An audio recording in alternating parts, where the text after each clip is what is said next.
G'day gamers, Ranger Tony here with another Pathfinder Kingmaker build video. Today we're going to talk about Dex-based 2-weapon rangers. So this will be a ranger wielding 2 light weapons and using their Dex as their primary attribute to hit rather than their strength. So let's get into it. Humans. Humans are a good race for everything. Your +2 to any ability score is great. You get an extra feat at first level, which is really good, and you get an extra skill point per level, which can be useful as well. Elves. Unlike with strength builds, for a Dex build, Elves work well because they have a bonus to Dex. Their deficit to Constitution, you can overcome that by, say, taking the extra bonus out of Int and putting it into Dex, and that will fix all of that really well. Dwarves in general, because of their bonus to Wisdom, are good for Rangers, and the Constitution bonus is helpful as well because you're going to be a frontline character. You're going to be in there in the thick of combat, so some extra hit points is useful. Gnomes and Halflings, Gnomes and Halflings are still not the greatest because of their deficit to Strength, but this is a Dex build, so you can work around it. I would recommend getting your Strength back up to 10 though, so you don't have any penalties. Gnomes are probably a little bit better than Halflings because they have a bonus against reptilian humanoids and a bonus armor class against giants. But Halflings have their Halfling luck as well, which can be useful. And they're fearless. Half-elves and half-orcs, again, very similar. +2 to 1 ability score is good. Half-elves have their adaptability so they can focus on a skill. Half-orcs get an extra skill point per level, so that's all good. Aasimar, there's only a couple of Aasimar that really stand out here. Muse Touched have a bonus to Dexterity and Charisma, I think it is. So they'll be alright, but the better one is the Plume Kith, which has Dexterity and Wisdom bonuses, so that would be the Aasimar I would go with for there. But we're going to go with Human. So let's proceed and have a look at the class. For Rangers, for the archetypes, you can't use Stormwalker because they only have the archery combat style and nothing else. Rangers work well though in Flame Wardens or Freebooters as Dex-based characters. Again, with the Freebooter, all I'll say is be aware that the Freebooter's Bane, as a melee character, it's a little bit of a problem because it uses up your movement action. So if you plan to point out an enemy and then charge into battle, you're going to lose a round while you do that. So you might want to change your tactics a little bit and charge into battle first, and then once you are in combat, use Freebooter's Bane to point out an enemy. I'm going to go with the default Ranger. The build doesn't have any problems with either of those other archetypes that you choose. Okay, so this is definitely following their guidelines. It's definitely a Dex-based build. First thing, take your racial bonus and put it into your Dexterity if you have a racial bonus. If you're playing Human, you will. Other ones you won't. We're then going to put our Dex up to 18. From there, again, with all my Ranger builds, it's a question of whether you want Wisdom or not, whether you want spells or not. If you do, then I recommend going up to 14 as your initial starting point. That'll give you access to all 4 levels of spells. If you want to go higher than 14, you can. You will get access to the spells a little bit earlier, and you might get a couple of more, 1 or 2 more spells per level, depending on what you do. Personally, I would leave it at 14. You have a long time before you get spells, and you get spells very slowly anyway, so that if you did want to increase the Wisdom, you can do that with your ability points that you get later on as you level up. So then, with the last of my points, I'm going to put up to 14 in Constitution and the same in Strength. Now, that'll give me some extra hit points per level, which is great because we're going to be in the thick of things as a melee character, and I've got a little bit of strength there, It's useful for carrying, but also you're not able, unlike a strength build, you're not able to, unlike a some dex-based melee builds, you're not going to be able to use your dex to increase your damage. You're going to have to stick with strength. So having a couple of points there gives you a couple of points of strength damage in general, but you're never going to increase that. So you have a little bit of a disadvantage over a strength-based dual-wielding ranger in that you're never going to have quite the same amount of damage. I'll talk about that more in a second. Skill points. As the Baron, I always recommend taking Persuasion. Rangers get a bonus to Perception, so we'll take that. They get a bonus to Law Nature, and that's useful when you're hunting, when you're camping, so that's a good option.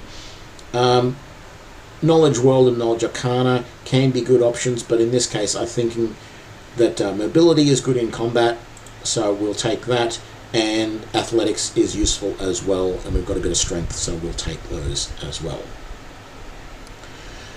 So on to the next section. Before we get into feats though, let's talk about equipment, like I do with a lot of these builds. Rangers, best armor is the breastplate. See my armor tutorial video for details about that, but you can only use light and medium armor. I would recommend using the breastplate, which is the best of the medium armors. 6 points of damage of armor class is what it provides, and it can have then up to 3 points of dex bonus, giving you a maximum armor class of 19 with that armor. So you'll start off with an armor class of 19 if you switch to that. What do we choose for weapons? So I would recommend you're going to go down the weapon finesse route, because that's what allows you to use your dex-based bonus rather than your strength-based bonus to hit. So you're going to need to use finessable weapons. So those include, but are not necessarily limited to, dagger, kukri, short sword, hand axe, light mace. I think the light pick is considered finessable, but I haven't tested that one. There are some exotic weapons that are also finessable. The elven curved blade is finessable. The sai is finessable. Now, the other weapon that is finessable is the rapier. It's the only medium-sized weapon that is finessable. So keep that as a consideration. Now, as I mentioned with the the strength-based two-weapon ranger build, you have to be careful here about the weapon selection that you pick. Two-handed combat. If you don't have two-weapon combat feat and you put a weapon in each hand, you get a -4 to your main hand, and you get a -8 to your offhand to your attack rolls. Now, that -8 in your offhand will become -10 if you have a medium-sized weapon in your offhand. So you can have a long sword in your main hand. If you go dagger in the left hand, you'll only get a -8 penalty in your offhand. But if you were to put another long sword or any other medium weapon, battle axe, large mace, there's heaps of them, you'll get a -10 to that attack. Now, when you get the two-weapon combat feat, so this is the reason I don't recommend using any two-weapon combat until you get to level 2 and you get your first feat. You should pick two-weapon combat as the first of the combat style feats that you pick, and then you will reduce all of those penalties down to -2 in both hands, and it's -4 in both hands if your offhand is a large weapon. Okay, so if you want to dual wield long swords or scimitars, scimitars are not considered small weapons here, so you get the larger of the penalties. If you want to dual wield long swords, battle axes, large maces, scimitars, bastard swords, if you want to go down the exotic weapon route, you will get a -4 penalty to attack from either hand. If you want to dual wield rapiers, short swords, hand axes, kukris, daggers, and other light weapons, you will get a -2 to each attack, each hand's attack. I recommend using the rapier or the short sword. The rapier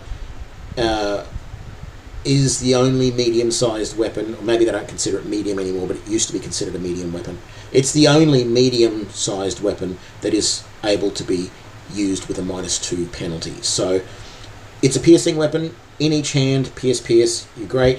If you don't want to use that, use the short sword. I'm recommending those two weapons because they do more crits, and you're going to have to work around a crit build for this, because you can't get any other abilities that are going to improve your damage except for crits. Like in some other builds, you can stack a few different feats together and improve the amount of damage that you do each round by stacking up a few different abilities. With this build, you're not going to be able to do that. So, rapiers do crits on 18, 19, or 20 when you roll those. So they're slightly better than the short swords, which only do 19 or 20. If you want to pick something like a light mace or a hand axe, they only crit on natural 20s, but they do more damage when they do hit. So take that into account. Normally people prefer to go crit more often than do more damage on the crit. So I would recommend rapiers or short swords for your weapons. Definitely don't go down the two-bladed sword route. It is not finessable, so it's not worth trying to pick that up. If you really wanted to pick up an exotic weapon to use, look at something like the sai, which is finessable, but you're going to have to expend the extra feat to get exotic weapon proficiency. So I wouldn't necessarily recommend that.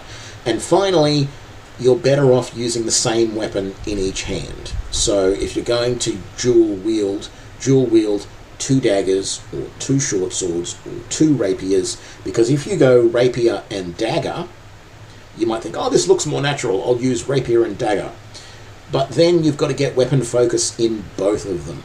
And any other skill that requires you to specify the weapon that you're going to use, such as critical focus, you have to get that in both weapons. So, that's my recommendations. Keep your weapons the same, preferably rapier or short sword. Go from there. So what are the actual feats that I recommend to take at first level? You should take weapon focus in your desired weapon that is finessable. So in this case I'm going to pick short sword. I'm not going to pick rapier because I want to do slashing damage rather than piercing damage. So I'm going to pick short sword, and then I will pick weapon focus as my, weapon finesse as my next feat. Now I could have taken 2 weapon fighting there, and that's another option that you can consider doing, but until you get weapon finesse, you're not going to be able to do you're not going to be able to hit as often, because you're not going to be able to use your dexterity to hit. You're going to use your strength, and your strength is only 14, so you've only got a +2, as opposed to the +4 that you've now got from your dex. So you're going to hit more often going this route. If you had have taken 2 weapon focus at this point though, when you got to the combat style feats and you pick 2 weapon fighting, you've already taken 2 weapon focus, so my recommendation would then be to take double slash. Now, a couple of gotchas. You might be thinking, what I can do is I can take weapon finesse and then weapon focus in a weapon such as a scimitar, and then I can go and grab slashing grace. Where are we? Slashing grace. Right? And it allows you to take one light or one-handed slashing weapon, such as the longsword, and you can treat it as a single-handed piercing weapon, and you can add your dexterity modifier instead of your strength modifier to the weapon's damage. Unfortunately, it doesn't seem to work when dual wielding. I've tried it. It doesn't do that properly. I don't know why. I don't know whether that's a bug or whether the description is not correct. Maybe I'm wrong and I didn't. It was doing it and it didn't appear to be. The problem is that when you're looking at your character details, it doesn't actually show you how the damage is calculated. But I have tried this in a build and it did not appear to work, that I could do slashing grace with a slashing weapon and still do that while dual wielding. You definitely can't use fencing grace, which is the other skill like this. So fencing grace here allows you to, you don't gain this benefit while using two weapons, but it does the same thing. It allows you to use your dexterity on your strength modifier for a weapon that is already finessable, such as the rapier, any one-handed piercing weapon. So it only really works for rapier, dagger, light pick maybe. I don't think the kukri is piercing, I think it's slashing. But you could use it for that, but it doesn't work with two-weapon fighting, so that doesn't help you. So then what you're going to want is, there's two skills that you can use to increase your damage a little bit. The strength-based route, you would go power attack. And that is fine. You meet the prerequisite for that at the moment of strength 13.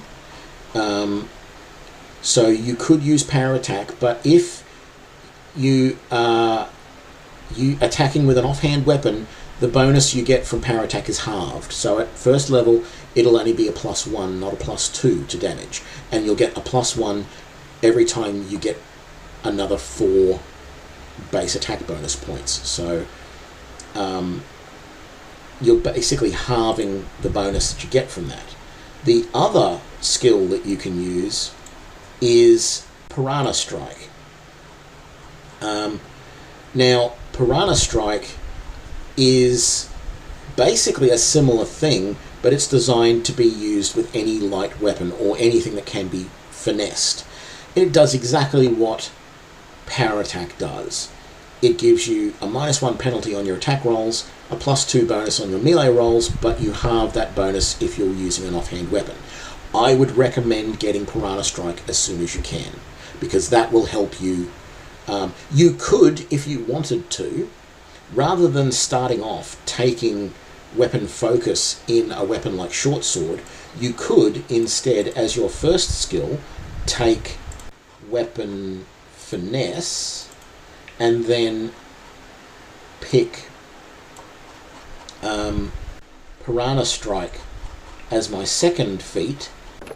So I've got weapon finesse and Piranha Strike. So I could do that at first level, which means I haven't focused on a weapon yet, but I'm getting extra damage immediately, and I'm finessable, so I'm using my dex rather than my strength to hit. I'm still going to use my strength as my damage adjuster, my damage bonus. That's always going to be the case. Unfortunately, dual wielding or two-weapon combat, you cannot get any combination that will allow you to successfully bring your dex to damage rather than your strength. What other feats are you going to want to pick? Well, in this case, I'm going to, at level 3, want to pick a weapon focus in a particular weapon.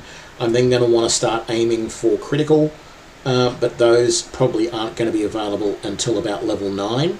So in the meantime, pick anything that improves your initiative, your hit points, or your armor class. So improved initiative, dodge, toughness, things like that are going to improve your combat abilities. Now, if you decided to go power attack rather than Piranha Strike, power attack does the same thing, but power attack is also a prerequisite for cleave and all of the different cleave attacks, cleaving, finishing, things like that. don't go down the cleave route. The problem with the cleave route is that cleave takes up your entire attack. So normally when you've got two-weapon combat, when you're using two-weapon combat, you get 2 attacks per round. One with your primary, with your main hand, one with your offhand. When you turn on cleave, it immediately says, I'm only going to do a single attack. So you lose that ability. Now, in other games that came before this, such as Neverwinter Nights 1 and 2, cleave was active all the time, and even if you were dual wielding, even if you were wielding 2 weapons, you could cleave on either the primary attack or the secondary attack. It didn't matter. So that's a real disadvantage to two-weapon combat in Pathfinder Kingmaker. Be aware of it. Don't go down the cleave route. It's not going to help you at all. Instead, you want to be concentrating on improved critical focus, and any of the other critical feats that you can take. The other one that I will say is if you are playing a standard ranger, then as soon as possible, which means you have to wait until you get your animal companion at level 4. So at level 5, I recommend taking Boon Companion. This just bumps up the level of your companion so that it is a higher level than it starts as. It normally would start there at level 2. And so it will now come up and be the same level as you. So that is a big advantage that you want to take as soon as you can. So I recommend taking that. Everything else, you're going to want to look at anything around the critical focus range of things. Oh, the other thing to mention, you can't cheat the system. If you take Piranha Strike, it cannot be used with Power Attack. So you can't take Power Attack and Piranha Strike and try and use them together to double those bonuses. It won't work. Sorry, guys. So that's basically this build. Favorite enemies is the same for any ranger, really. It's just what you think there's going to be a lot of in the game. Any of these that cover a large group of opponents or opponents that are hard. Undead, a lot of, and they're always fairly hard. Reptilian humanoids covers a few groups. Outsiders is definitely worthwhile. They're usually pretty hard opponents, and there's a few of them there. Monstrous humanoids is not too bad. Magical beasts can be useful. There's always a lot of humans in the game, so humans can be useful if you want to take that. Giant humanoids is useful. I believe there's a dragon in the game. Aberrations are always hard, and I believe there's a fair bit of Fae in the game. Personally, I would probably start with something like reptilian humanoids, then maybe go to Fae, and then potentially outsiders, dragon, and aberrations. Not necessarily in that order, but something like that. If you were willing to find someone's guide online that lists the progress of what actually happens throughout the game, and you get a better idea, and you don't mind the spoilers, and you get a better idea as to what opponents you're going to appear when, you can plan that out a lot better. But I don't do that, or haven't done that for this game, so just have a go and try something and see how it goes. I don't recommend things like animals or plants or vermin. They're just not that big a deal. Sure, there's some interesting plants in the game, a couple of them that I can think of, but you know, you're getting that bonus for just 1 or 2 creatures throughout the entire game. It's not worth it. So that's it. We don't get any spells, so that's as far as we can go for this build. So in recap, Dex is going to be your primary attribute. You want to go weapon finesse. You of course want to get all of those 2-weapon combat, double slash, improved 2-weapon combat, greater 2-weapon combat. You want to get all of those abilities. Then you want to be looking at the critical focuses. Power Attack or Piranha Strike will help you with piercing weapons, so they work really well. Slashing Grace does not appear to work from what I've tested, but if I'm wrong, let me know in comments. If it does work, then you have some more leeway. That'll work well with short swords.